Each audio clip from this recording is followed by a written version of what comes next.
and environmentally friendly.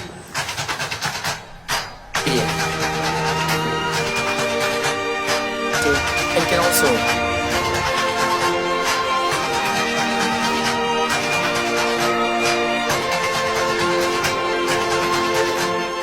Imagine you are handed a single seedling and you are told to plant this seedling.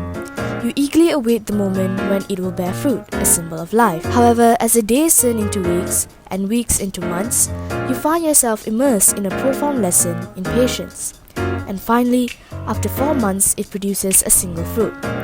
Now imagine you had billions of populations to feed. You would have to grow at least 1 billion of this plant and still wait at least 4 months for it just to produce 1 fruit per person. Slow growth rate of plants is one of the factors contributing to food crisis happening all around the globe, including Malaysia. Now one might say that chemical fertilizers could have this problem. However, chemical fertilizers do have their own downside. It can be easily washed away by water and can cause environmental pollution. It can also be harmful to us humans who may consume these chemicals. So now, the real question is, how do we optimize the growth rate of our plants? Coffee, the next best organic fertilizer.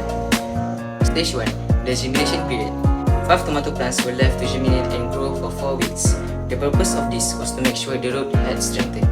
The 5 plants were labeled respectively as water, fertilizer, 0.1%, 1%, and 5% caffeine concentration. Stage 2, preparing the caffeine concentrations. To prepare the caffeine concentrations, the weight over volume formula was used. The concentrations were also tested using a caffeine concentration tester. Stage 3, 30-day observation period. After the germination period, the plants were watered with their respective solution for a period of 30 days.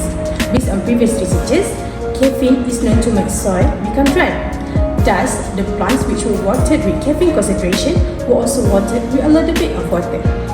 The observation was taken twice a week and were recorded. Here's a look at some before and after pictures.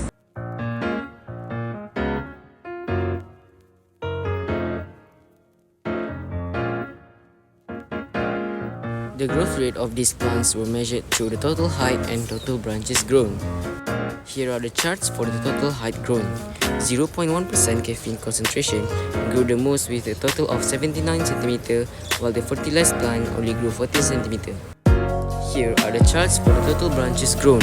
Again, 0.1% caffeine concentration grew the most branches with a total of 15 branches, while the fertilized plant only grew 5 branches.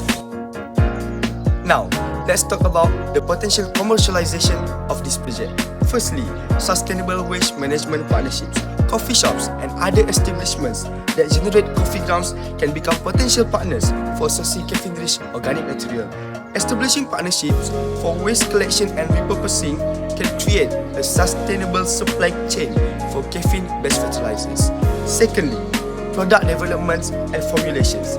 Research and development efforts can focus on formulating caffeine-based fertilizers with optimized nutrient compositions and application methods. This can involve blending coffee grounds with other organic materials or nutrient sources to create balanced and effective organic fertilizer formulations. But how does all of this benefit us? Firstly, caffeine is organic and environmentally friendly.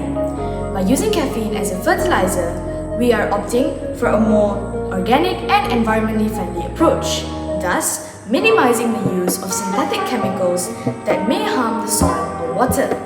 Secondly, we can reduce chemical exposure.